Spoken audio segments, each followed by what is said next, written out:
Dalam berita ini, kita menemui sebuah kontroversi yang membungkus PDIP Jawa Barat, Ono Surono, serta Presiden Jokowi. Semua itu berkaitan dengan pemilihan gubernur, Pilgub, Jawa Barat, di mana Mulyono dan geng diyakini sebagai dalang di balik kegagalan Anies Baswedan untuk maju. Ada beberapa pertanyaan yang muncul dalam isi berita ini. Pertama, siapakah Mulyono dan geng yang dianggap sebagai dalang? Apakah ada bukti yang menunjukkan bahwa mereka benar-benar terlibat dalam hal ini? Dan kedua, mengapa Ono Surono, sebagai Ketua DPD PDIP Jawa Barat, mengatakan bahwa Anies Baswedan gagal karena campur tangan Mulyono dan geng? Apakah benarnya strategi PDIP untuk meminang Anies Baswedan batal karena campur tangan sosok ini? Untuk menjawab pertanyaan pertama, Mulyono sekarang menjadi tren di media sosial, dengan banyak orang yang mengaitkannya dengan Presiden Jokowi. Namun, belum ada bukti yang menunjukkan hubungannya dengan kegagalan Anies Baswedan. Sama halnya dengan Ono Surono dan Hasto Kristianto, yang secara tidak langsung menuduh Jokowi dalam cawe-cawe menjegal Anies, tanpa ada bukti yang menunjukkan kecurangannya. Untuk pertanyaan kedua, Ono Surono mengatakan bahwa Anies Baswedan gagal karena campur tangan Mulyono dan geng. Namun, belum ada bukti yang menunjukkan bahwa Mulyono dan geng benar-benar terlibat dalam hal ini. Sebaliknya, Sylvester Matutina, Ketua Umum Solidaritas Merah Putih, menyebutkan bahwa PDIP mempermainkan Anies dengan mengaitkannya dengan masuknya nama Anies ke bursa Pilgub Jakarta dari PDIP lalu dibohongi mengenai calon gubernur Jawa Barat.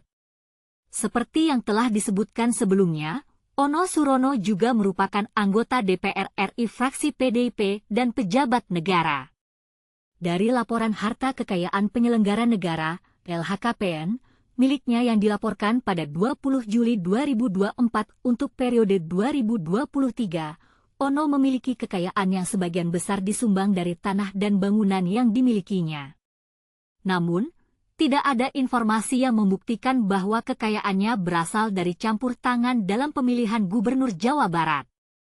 Ono Surono kemudian menjelaskan bahwa strategi PDIP untuk meminang Anies Baswedan batal karena campur tangan sosok yang disebut Mulyono. Namun, belum ada bukti yang menunjukkan bahwa Mulyono benar-benar terlibat dalam hal ini. Selain itu, tidak ada informasi mengenai identitas dan tren Mulyono di media sosial. Dalam hal ini, penting untuk mengingat bahwa ada kewajiban untuk menyampaikan informasi yang akurat dan transparan kepada publik. Tanpa bukti yang menunjukkan bahwa Mulyono dan geng terlibat dalam kegagalan Anies Baswedan, maka tidak ada alasan untuk mengaitkannya dengan kontroversi ini. Selain itu, peran Ono Surono dan PDIP dalam hal ini perlu dijelaskan lebih lanjut, dengan mencantumkan bukti yang menunjukkan bahwa mereka tidak melakukan kecurangan atau campur tangan yang tidak diizinkan. Dalam rangka mencapai keadilan dan transparansi, penting untuk mengambil tindakan yang benar dan bertanggung jawab. Masyarakat memiliki hak untuk mendapatkan informasi yang akurat dan terpercaya, serta untuk membantah kecurangan dan kekurangan dalam proses pemilihan. Selain itu, peran media dalam mengambil tindakan yang bertanggung jawab juga penting, dengan mencari informasi yang akurat dan menyebarkannya ke publik. Selama kontroversi ini masih terjadi, penting untuk terus mencari kebenaran dan mengambil tindakan yang bertanggung jawab. Masyarakat harus dihormati dan diberi informasi yang akurat, serta peran politik dan media dalam hal ini perlu dijelaskan lebih lanjut. Hanya dengan mengambil tindakan yang bertanggung jawab dan mencari kebenaran, kita dapat membangun demokrasi yang lebih baik dan mengurangi kecurangan dalam proses pemilihan.